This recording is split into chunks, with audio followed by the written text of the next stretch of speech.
In the Aegean Sea was a decisive factor in the outcome of World War II. The island was called Abalone. On July 22nd, 1943, 5 gigantic cannons were brought to the island.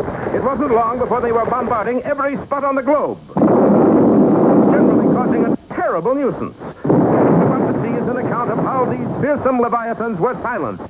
This is the story of the Guns of Abalone. Send Captain Schneider in here. I am Captain Schneider, General. Well, you certainly got here fast.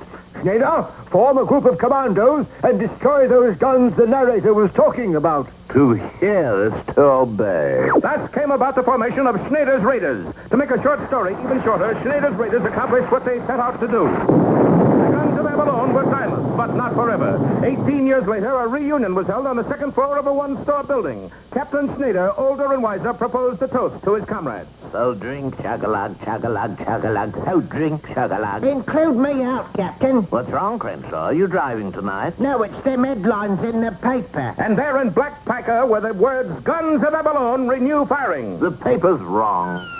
The paper was right. A worldwide appeal was launched for volunteers to destroy the cannons once and for all.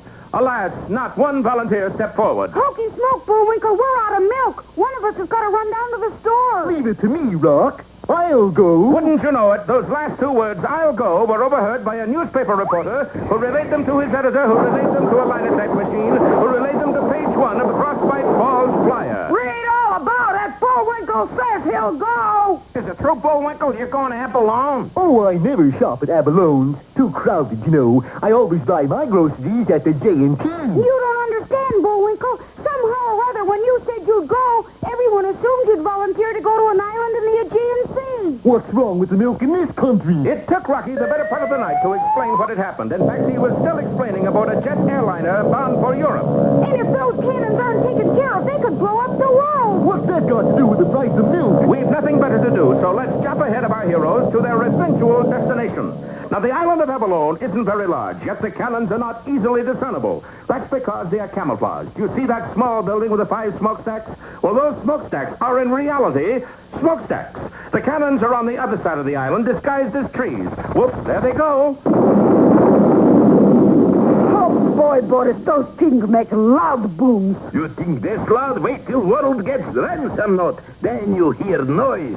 I'm going to say, world, Boris will blow you up unless you give to me moose named Bullwinkle and squirrel named Rocky. For why you let those two bug you? Because, Natasha, I promised someone I rid hemisphere of all goodies. Who you promise? Me. Here, take shell and load number 1 canyon.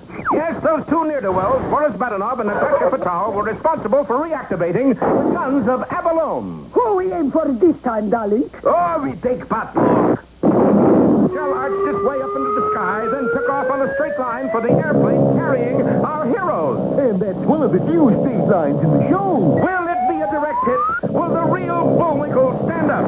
Don't miss Falling Stars or Only a Plumber Should Plummet.